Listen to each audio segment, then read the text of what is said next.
Hello बच्चों, चलिए प्रश्न को पढ़ते हैं। प्रश्न में है दी गई प्रयोगात्मक व्यवस्था को प्रयुक्त किया जाता है। यहाँ एक हमारे पादप दिया गया, एक गमला। तो इसमें ये एक कीप लगी हुई है, जल एवं पोषकों के मिलाने हेतु कीप है या बीच बीच में इसमें रुई लगी हुई है। और ये है हमारा पादप और ये एक वातन लनी इसमें लगाई गई है। और यहाँ पर क्या है, पोषक विलयन ढाले गए हैं, मिलाए गए हैं। तो ए है, यह दर्शाने के लिए कि प्रकाश संश्लेषण में CO2 की आवश्यकता होती है। बी है, यह दर्शाने के लिए कि प्रकाश संश्लेषण में O2 निकलती है यानी ऑक्सीजन। सी है, पोषक विलयन संवर्धन के लिए। और डी है, पौधों की वृद्धि को मापने के लिए। तो इस प्रश्न की मुख्य अवधारणा है,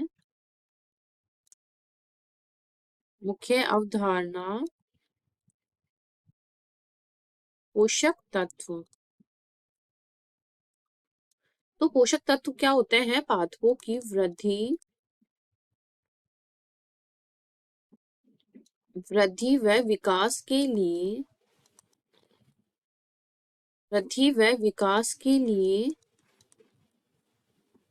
आवश्यक तत्व। आवश्यक तत्व क्या कहलाते हैं? पोषक तत्व कहलाते हैं। ये पोषक तत्व दो प्रकार के होते हैं, वृहद पोषक तत्व और लघु पोषक तत्व। तो ये हो जाएंगे इनको सूक्ष्म पोषक तत्व तथा गुरु पोषक तत्व बोलते हैं। ये 17 प्रकार के होते हैं, जैसे कि जिंक, मैग्नीशियम आदि जो होते हैं सूक्ष्म होते हैं, जैसे कार्बन, हाइड्रोजन, ऑक्सीजन, ये होते हैं गुरु पोषक तत्व। तो अब हमारे प्रश्न की ओर क्या दिया गया है, एक चित्र दिया गया है। ये है हमारा पादप और ये है गमला। इस प्रकार ये बनाए गए हैं। तो अब इसमें हमारे ये क्या दर्शा रहा है ये बताना है। इसमें क्या है, हम पोषक तत्व मिला रहे हैं। तो क्या होता है, जो आवश्यक पोषक तत्व होते हैं इनकी कमी से पोषक तत्वों की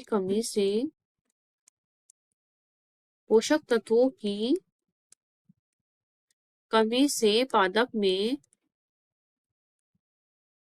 में अनेक प्रकार के क्या होते हैं, पादप में अनेक प्रकार के लक्षण दिखाई देते हैं।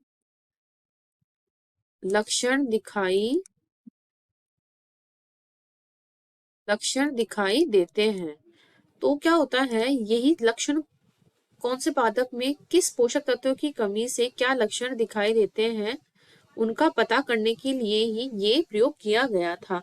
इसमें क्या होता है, ये इस प्रयोग का क्या नाम दिया गया था, पोषक विलयन संवर्धन।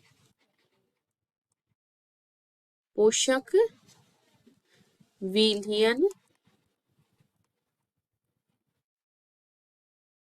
संवर्धन। तो ये जो एक्सपेरिमेंट या प्रयोग किया गया था, ये किसके लिए किया गया था? पोषक विलयन संवर्धन के लिए, कि कौन से पादप में कौन से पोषक तत्व की कमी होने पर क्या लक्षण दिखाई दे रहे हैं, उन सबका पता हमने इस प्रयोग से किया था।